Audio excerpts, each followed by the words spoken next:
Afternoon, I'm Barbara Myers. I'm with Gateway Behavioral Health Services, and I'm the clinical director for Gateway. Thank you, June. Nobody can, follow you really. I mean, in all honesty, they can't. June is a wonderful advocate, provider, and cheerleader for our region, and she does provide an awful lot of spirit to whatever. Whatever project initiative that we have. I mean, she's just always been 100%. I got a great team. Absolutely, absolutely. ODR is unique in some ways, and in some ways it isn't. We, as a provider, we pour our blood, sweats, and tears, as Janet said, to the betterment of our consumers.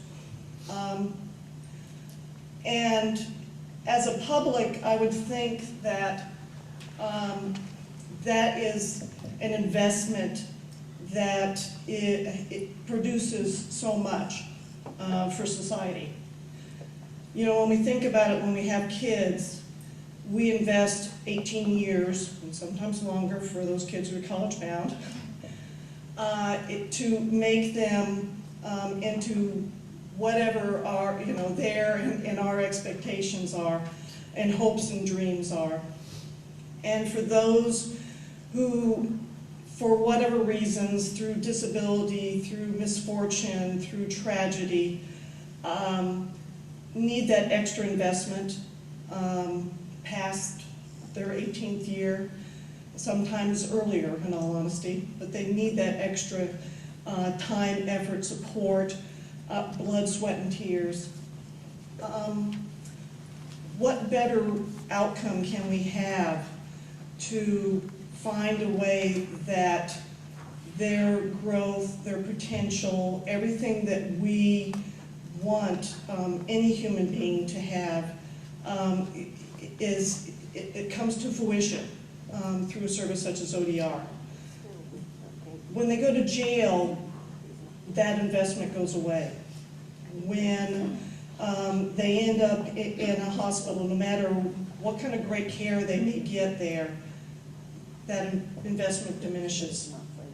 When they're out in the community, when they have the opportunity to be able to find jobs, to be able to live on their own for the first time in 10, 15, 20 years, when they have the opportunity to make choices for a meaningful day that you and I take for granted. Think about that. When you wake up in the morning, you have a choice. When you're in a state hospital or you're in an institution, you don't. You don't have that choice.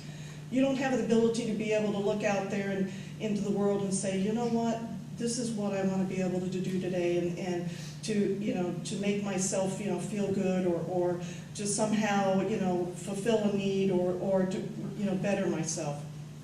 So when a program like this that is tailored for the people that we serve, and by service I do mean service, we are there for them. They have the choice of whether they choose to use us or anybody else. When a program like this comes, it really impacts us as providers. And we certainly, when we see results, when we see smiles on people's faces and they said, this is the first time that anyone has given me this kind of support. Sometimes I've been mean to you and I've said ugly things to you, but you've always been there for me. That's worth all the investment that we can as a society provide. It's not about dollars and cents. It's about a person's self-worth. It's about a person's position in society and their ability to be able to contribute and to get the American dream, go after however big and small. So keep that in mind. Legislators need to keep that in mind. It's an investment, and it's an investment well worth it. So thank